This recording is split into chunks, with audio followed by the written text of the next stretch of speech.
So the first slide, and it's kind of just the introductory slide, happens to be one of my family photos. My father is the tall one, and my mother on the left, and my grandfather on the right, and that's not me. I wasn't here yet. That was my cousin. He had lost his mother at childhood, and so he never knew his mother. So my grandparents raised him as well. When my parents married in '33, he kind of grew up with them around because they were farming with my grandfather for a year. So that's how this picture, but this was taken probably around 34, I would guess, based on the child or the young lady there. When historians refer to the 30s, we immediately think of the Great Depression, which shaped the futures of people in many ways. Many people lost everything, and there was high unemployment. American farmers were hard hit during this time. I kind of wondered, I knew my grandfather bought a farm for my dad because they farmed together for 1 year after my parents were married. And then my grandfather, who was president of the bank, probably knew some of the farmers who were going under and somehow got a farm pretty cheap that then my parents ended up on and I grew up on. At least that's what I think. I was never told exactly how that farm came to be my parents' farm. Farm prices declined.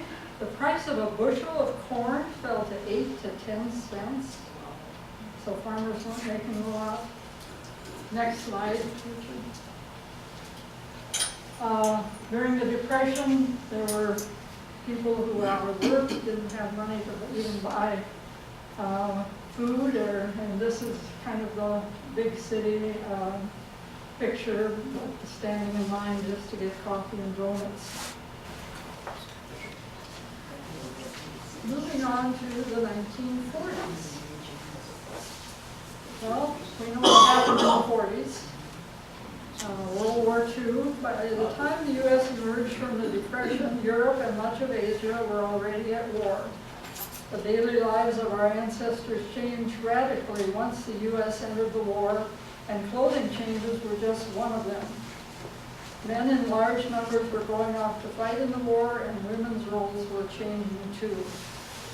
And of course we know that Uncle Sam wanted you were a man, so that you could help defend our country if need be, or help defend the other countries that they fought for. Okay, next. And here we see a couple of military leaving and sending their families with them, and so they're heading off to war.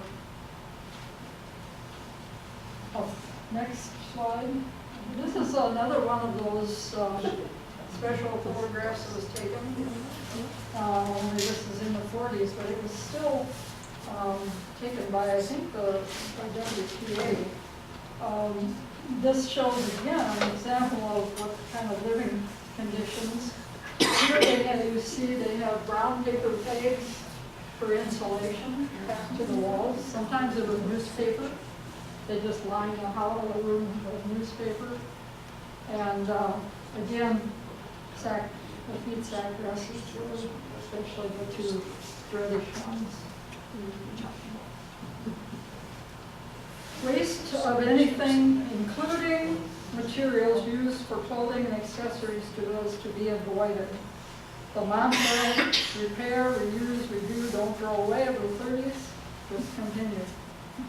Those of us who grew up in the 40s and saw what our parents were doing have this value instilled in what we even do today, as I mentioned earlier, saving things.